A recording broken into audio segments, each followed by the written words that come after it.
Pierre Conessa, vous vouliez intervenir. Oui. Moi, j'étais au ministère de la Défense à l'époque des années noires. Et c'est des années sombres, c'est de la guerre civile.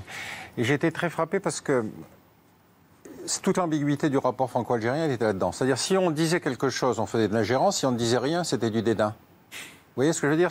Il n'y avait pas de ligne médiane. Et c'est vrai que c'est toute la difficulté. C'est que dès qu'on gratte un peu, si vous voulez, sur l'histoire algérienne, aussi bien les horreurs de l'armée française, effectivement, qui a été d'une grande brutalité dans la répression, que même les indignités, si vous voulez, de la France à l'égard, par exemple, des anciens combattants de la Seconde Guerre mondiale, algériens. Au moins, la moindre des choses aurait été qu'ils aient la nationalité française. Oui. Même pas. C'est-à-dire qu'en fait, les cadres du futur FLN sont les anciens combattants de l'armée française auxquels on a refusé la nationalité française. Ensuite, la manière dont on a géré la question des harkis, en les abandonnant sur place, etc. C'est-à-dire qu'on a nos propres griefs, si vous voulez, sur lesquels il faut effectivement faire ce retour. C'est indépendant de l'Algérie. Mais on a l'impression que la crispation vient du fait que, comme on se dit, on ne peut pas parler avec l'Algérie, on ne va pas régler nos propres problèmes. Non, je crois qu'effectivement, le travail de Stora est un travail, si vous voulez, il y a un bouquin très intéressant de Pierre Nora qui s'appelle Le ressentiment dans l'histoire. C'est comme ça que les guerres se font. Parce que justement, on garde, si vous voulez, par-devers soi, l'idée que de toute façon la guerre a été déclenchée par l'autre, ou alors qu'il faut jouer le match retour. Et effectivement, il essaye de cautériser ce ressentiment des deux côtés.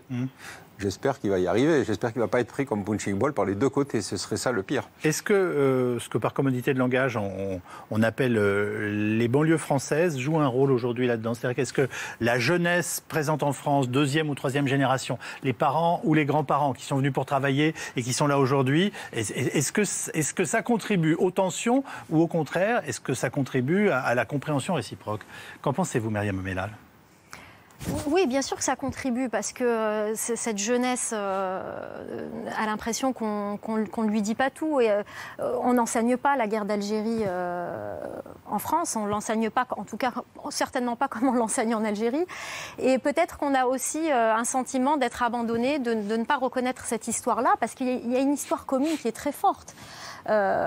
Entre les deux pays. La plupart de ces générations-là ont leurs familles qui ont vécu la guerre d'Algérie, qui sont venues ici travailler dans les usines, qui ont contribué aux 30 Glorieuses.